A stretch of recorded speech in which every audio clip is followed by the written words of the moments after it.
So yeah, I'd also just like to add on that yes, I think we are going to win.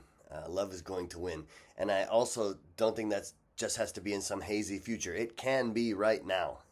And the more we drop out of their bullshit, disgusting, evil system, and the more we start to build our own systems, acting as individuals in our communities, trading with each other, dropping out to whatever degree possible we can from supporting the state, we can still change it. It takes a small critical mass.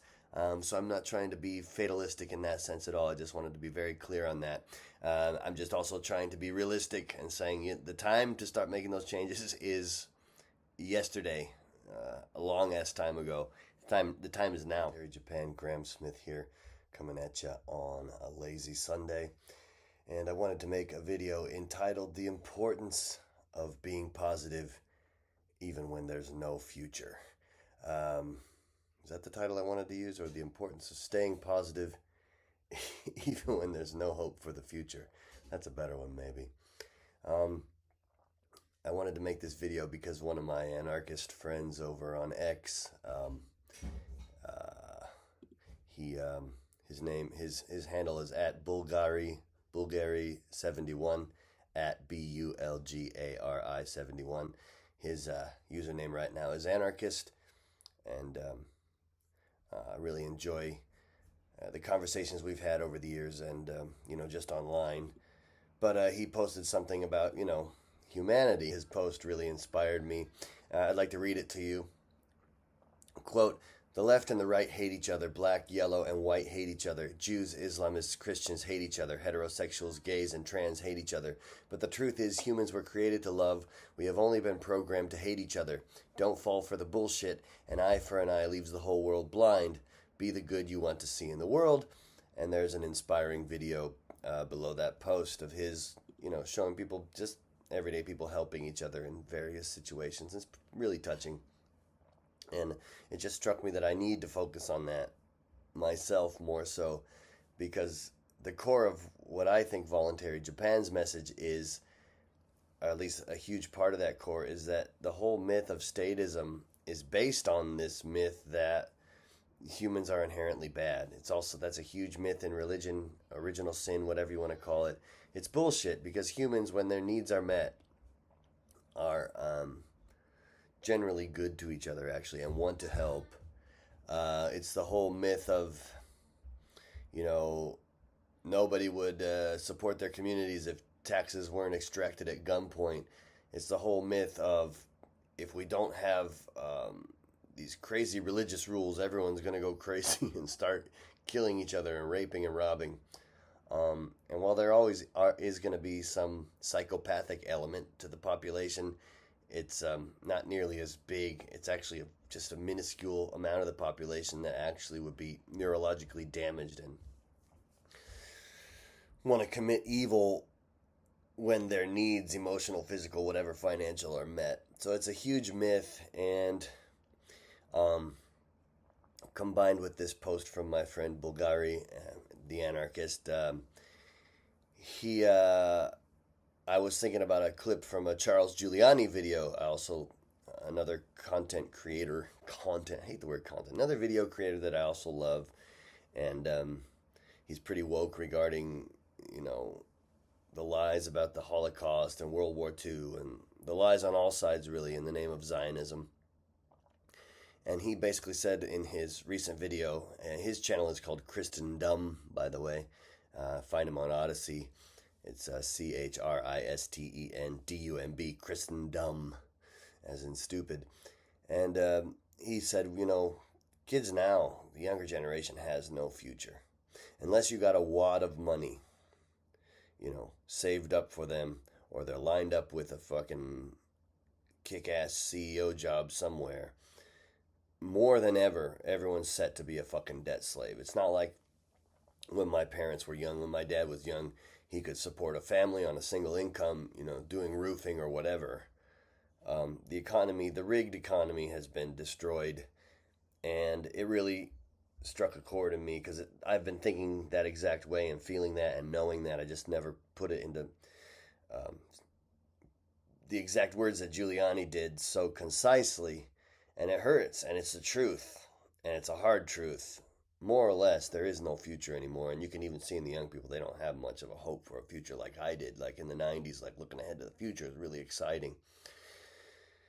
It's bleak. Talked about the Charlie Kirk killing.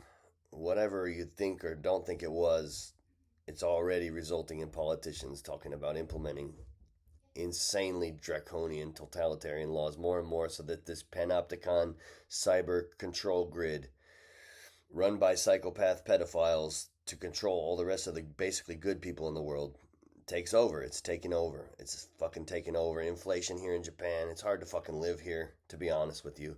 I know it's hard to live everywhere, but for average people, it's just not fucking looking good.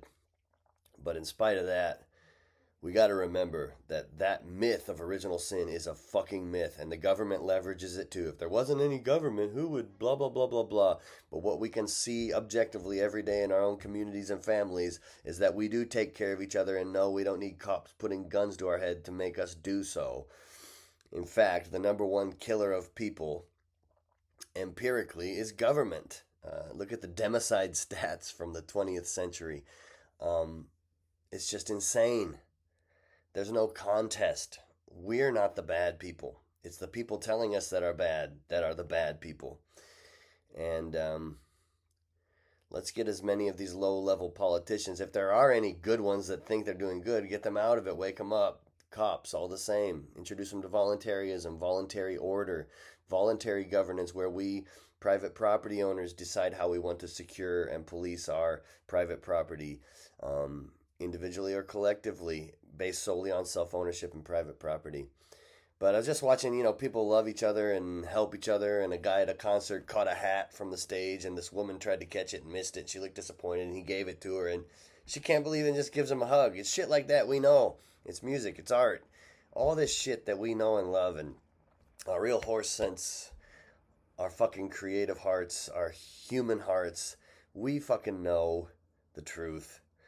And that's the most important thing. And that is positive. And that can change the future.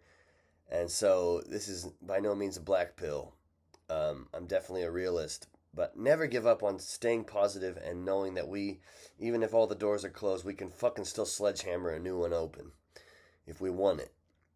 And it doesn't look good where the world's going, because we're pretty atomized, and we would need a pretty big collective movement, but not necessarily. I mean, changing things in your local community one by one, that does create a ripple effect. But Giuliani said, it's kind of fucking too late.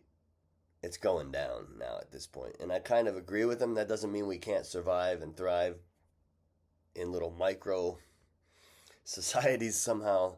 It's about to get bleak. But the main thing is, even if we don't win this fight, let's fight this fight for the individual, for creativity, for art, for love, for compassion, for humans as we know them, for the human spirit. And some of you may disagree with this, but I think we are going to win in the end, because you can't fight against nature, and you can't be a parasite like these people are, without the parasitic empire imploding on itself at some point. And I think even maybe beyond here, there is some explanation. Now, I know people don't have to agree with me with that. I fucking hate religion, organized religion, and all that shit. I'm just saying there is that little green light of hope in all of us. I think that's the most important thing, and I don't think anything can ever beat that. It's the most fucking powerful thing in the world. Let's not forget it. Keep being human to one another, and not be sensationalized by all these bullshit stories in the news. I think that's the most important thing. As win or lose, if you remain a human, creative, and helping your fellow humans, you win. You didn't lose. You won. No matter what. Nobody can take that from you. And this other thing Giuliani says, which I like, is even if you don't win according to whatever materialistic standards, or if you get killed, you still ruined their lunch. You ruined their day, because you didn't sell your fucking spirit out to these fucking fools. Evil parasites. You stayed true. And that's going to win eventually. And that I am confident of. I don't know how. This may sound cheesy, but love's going to come out on top in the end. Peace out. Peace, love, and anarchy. Thanks for watching. So yeah, I'd also just like to add on that, yes, I think we are going to win. Love is going to win. And I also don't think that just has to be in some hazy future. It can be right now. And the more we drop out of their bullshit, disgusting, evil system, and the more we start to build our own systems, acting as individuals in our communities, trading with each other, dropping out to whatever degree possible we can from supporting the state, we can still change it. It takes a small critical mass. So I'm not trying to be fatalistic in that sense at all. I just wanted to be very clear on that. I'm just also trying to be realistic and saying the time to start making those changes is yesterday, a long ass time ago. The time is now.